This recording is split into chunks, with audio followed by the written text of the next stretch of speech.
Ito po lang si Tambaloslos.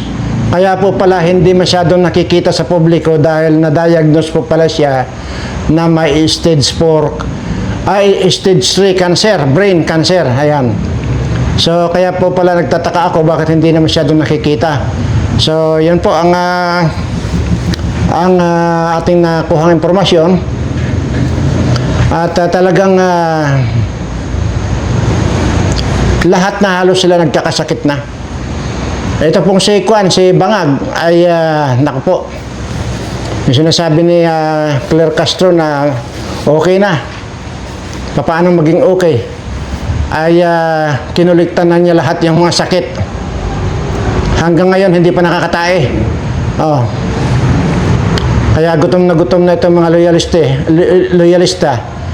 Kasi nga wala na silang makain. Kasi yan naman kinakain talaga nila, yung ibak ng amo nila. O ngayon di makatae, gutom na sila. Ayan. So yun po at kaya po pala, sabi ko nga, kaya po pala hindi nakikita masyado itong si Tambaloslos dahil na-diagnose nga daw na mayroong stage 3 brain cancer. Ayan. Actually ko lang po yan.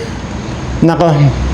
O ngayon, kung gusto mo naman, kagaya ng offer ko kay sa pinsan mo, pagagalingin ko, tutunawin ko yung tumor diyan sa utak mo para tanggal yung cancer sa utak mo, ay may offer din ako sa iyo kung gusto mo. O kagaya dun sa offer ko kay sa pinsan mo. Kaya lang ayaw nilang patusin. Nagtataka talaga ako bakit walang patos dito sa mga hamon ko dito sa mga na ito. Anyway, ganun pa man, ay sige. Mag-o-offer pa rin ako Tambaloslos sa iyo. Ay diyan talaga ay magbilang ka na lang ng dyan. Ilang panahon na lang, wala na. Deadball ka na. Oh.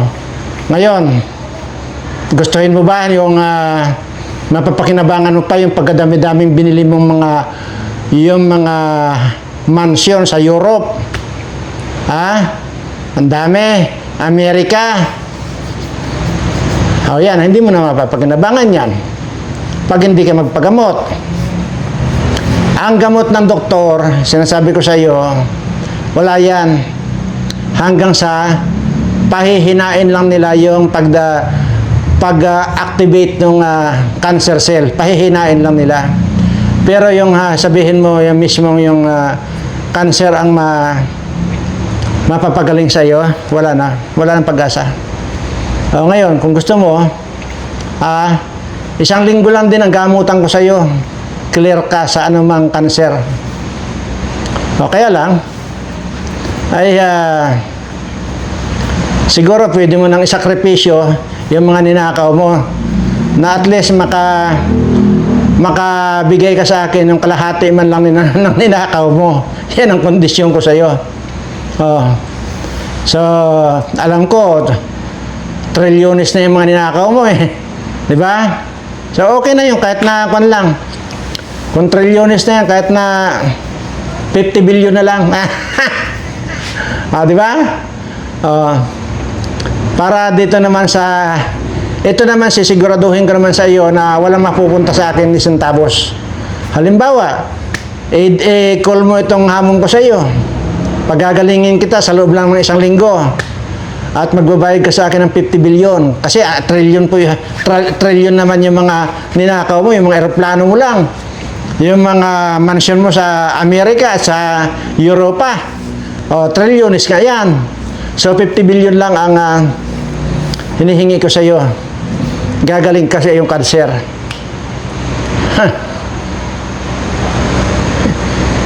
Tandaan mo, nasa iyo na lahat yung mga check. Nasa iyo na lahat yung mga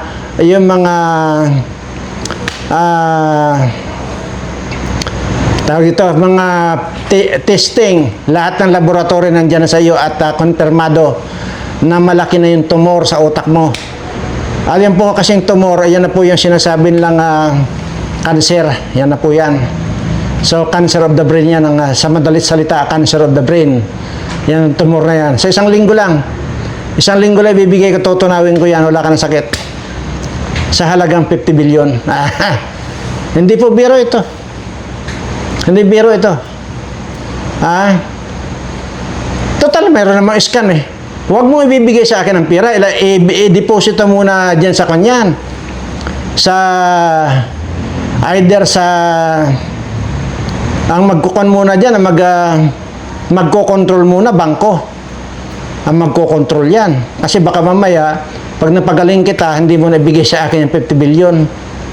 Una, hindi naman masasayad sa akin yan, kahit sintabos yan. Huwag ka mag-alala. Walang sasayad sa akin yung sintabos na pera. Diyan sa hinihingi kong 50 billion, lahat yan ibibigay ko dito sa lahat ng mga subscriber ko. At siyempre dito na rin sa mga Pilipino. At nakapag-subscribe man sila o hindi, basta lahat na ng Pilipino, bibigyan na natin 50 billion yan.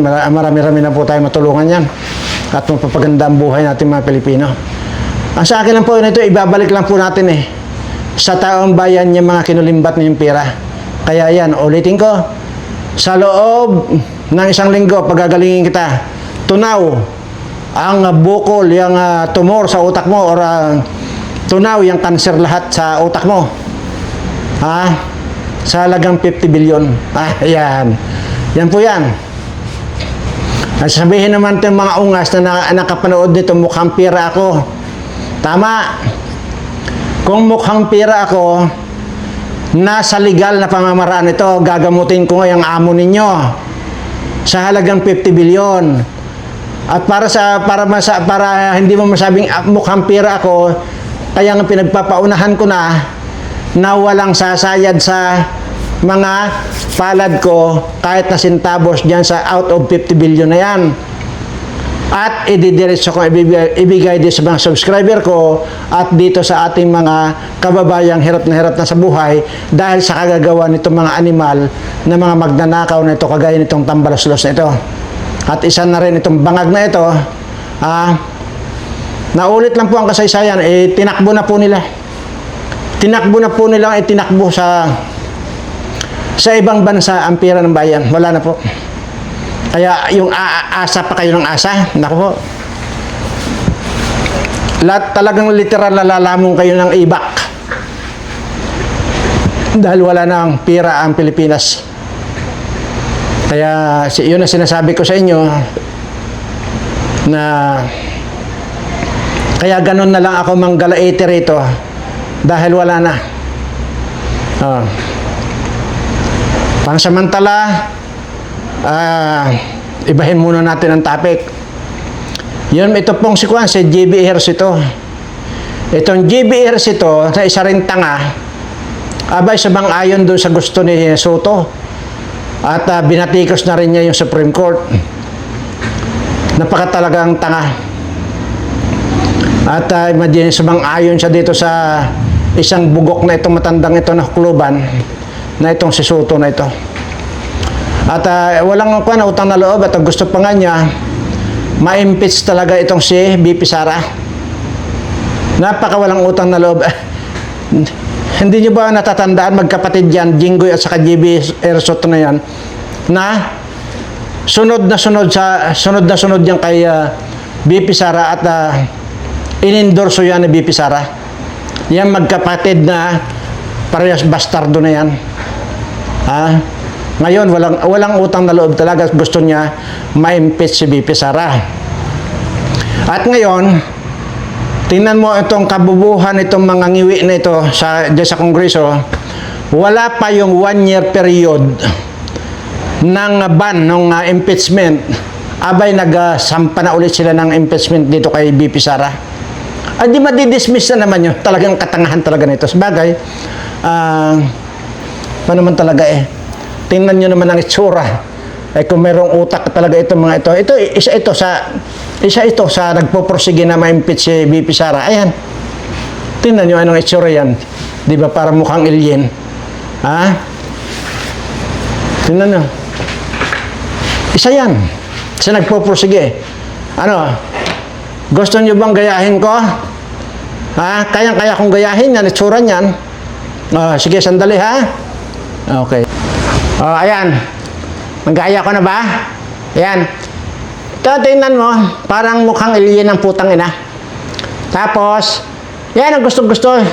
Sabihin na impeach daw si Sara Duterte na. Kung hindi ba naman mga bugok ito mga ito, ang pagkakaalam ko sa February 6 pa, wala pang 6, nagpile sila ng impeachment. Di, paano naman yan? Dismiss na naman yan, sasabihin nyo na naman, masama na naman, kampi na naman ang Supreme Court kay BP Sara. Ay, paano nga, dyan sa katangahan ninyo. Tingnan nyo, isura, parang mukhang alien. Tangina, ganyan isura ko, putang nang yan. Hayop. Ano pa? Ano, kabila natin, di ba?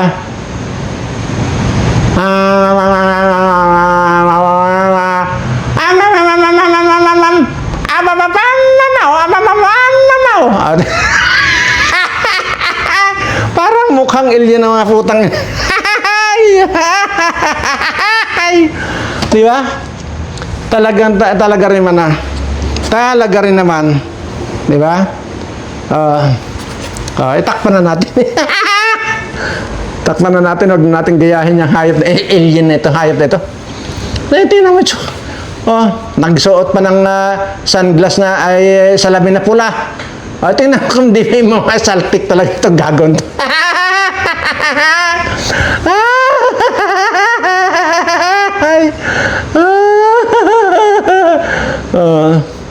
Tingnan mo.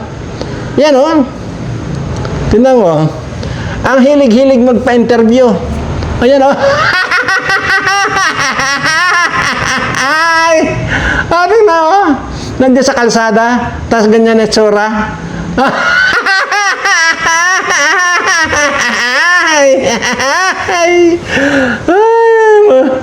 Talagang grabe. Mukhang alien talaga ang gago. Anyway.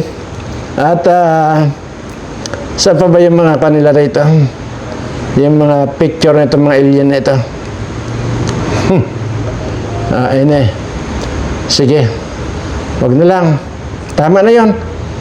Di ba? Nagaya ko ba yung tsura ng alien? Yan. Ang galing-galing magkuhan. Tingnan, hindi mo na ilang araw na lang eh. Bumirada na ng file ulit ng impeachment kay BP Sara, di tanga lang. Samantalang may alam nila yan, 1 year period of time na para magpanibagong file ng impeachment. Anyway, mabalik tayo dito sa mga senador ng mga gunggong na ito. Gaya nitong JBRs, ito na bastardo. Kapal na mukha mo. Sana kasi huwag na lang umimik. Kasi unang-una tinulungan kayo ni Sara eh. Tinulungan kayo. In-endorso kayo ni Sara Duterte. At ngayon, sasabihin mo na gusto mo ma-impeach si Sara. Kumampi ka dito kay Soto na huklubang tanda na ito, na hindi na nga makatayo siguro yan sa katandaan. Ayop na yan. Ay nako, Mario Joseph. Ewan ko kung anong nangyayari sa bansa natin. Panay ng may mga saltik talaga ang ulo. Hindi ko maintindihan. Abang-abangan po ninyo basta wag lang po tayo magsawa ng ka-challenge dito sa mga magnanakaw na ito. Malay mo, dumating sa kanila itong challenge ko at hindi nila pang hinayangan kagaya nito kay Tambaloslos, 50 billion. Kung totoosin po yan, kung lang po yan. Tinga lang po yung hinihingi natin eh. Pero okay na rin yan. Kung 50 billion yan, ako po, napakaraming mag-i-enjoy natin mga Pilipino. Hindi man mabigyan lahat. Pero sisiguraduhin ko maraming babagong buhay nating mga kababayan. Siyempre, especially na dito sa mga subscriber ko. Natural kung meron mauna, ito na mga subscriber ko. Kaya nga mga kaibigan, kaunti na lang po yung para makumplito nating 150,000 subscriber itong Berana Live Studio TV. Subscribe nyo na po. Dahil pagka nakumpleto po natin na 150,000 ito na subscriber ay magpaparapol po ako ng 1.5 million. At yung pong 1.5 million, wala po akong pagkukunan yan, sarili ko pong pira yan. At wala pong pinanggalingang iba yan. Kahit na patusin ni Tambaloslos itong hamon ko sa kanya na pagagalingin ko sa halagang 50 billion, hindi pa rin manggagaling doon. Buong buo yung 50 billion kung sakasakalit patusin ni Tambaloslos ang hamon ko, lahat yan buong buo mapupunta sa lahat ng mga subscriber ko at dito na rin sa mga kababayan nating mga hirap na hirap sa buhay. Parang kumbaga, ito na yung way natin para kahit pa paano makabawi tayo sa mga magnanakaw na ito. Kasi lahat po yan magkakasakit. Kaya lahat kayo mga magnanakaw, ano man yung darating sa inyong sakit at talagang tiyak, yung mga po dyan, karamihan po dyan may mga sakit na. At kahit pa paano ay mabagal nga lang mag-develop pero tuloy-tuloy po yan. Lahat po yan, lahat ng mga magnanakaw, magkakasakit po lahat yan. Katunayan, meron na pong may mga sakit yan. Kaya lang hindi pa nila iniinda. Iisa lang po ang hamon ko sa inyong mga magnanakaw. Kung gusto niyo pong mabuhay pa sa mundo, kahit anong klaseng sakit ninyo, kontakin nyo lang ako. Basta, magkano ba yung hinihingi ko kay Bangag? 5 billion lang yata. O, kay Bangag, 5 billion lang. Sige, kahit na kayong mga magnanakaw na mga congressman at mga senador na ngayon ay nararamdaman nyo na yung mga sakit ninyo, hindi po kakayanin ng doktor yan. Maniwala kayo sa akin. Kailanman, hindi nagagamot ng doktor ang anumang itinanim na sakit sa tao. Ang magpapagaling lang po sa inyo kung sino yung nagtanim ng sakit sa inyo. Yun lang po. Ayaw ko na pong sabihin kung sino yung nagtanim ng sakit sa inyo. Pero basta iisa lang ang sasabihin ko sa inyo. Lahat ng sakit ninyo, ngayon may mga sakit na kayo, lahat ng mga sakit ninyo, pagagalingin ko kayo sa halagang, sige, kaya sa mga congressman at saka mga senador, kaya alam ko naman bilyon-bilyon mga kinawat ninyo, sige kahit na tig-10 billion na lang kayo. Okay na. Pero dito kay dito kay Tambaloslos, 50 billion na tumataging-ting ang hinihingi natin dyan dahil unang-una, wala yung tinga lang po yan kumpara doon sa kinulimbat na nitong Tambaloslos na ito. Mamamatay at mamamatay talaga kayo. Maniwala kayo sa akin. Mamamatay kayo. Kaya itong mga ngayon, mayroon po dyan na iniinda-inda na. Medyo parang binabarinan na rin yung yung pantog niyan. Sa gabi hindi na rin nakakatulog.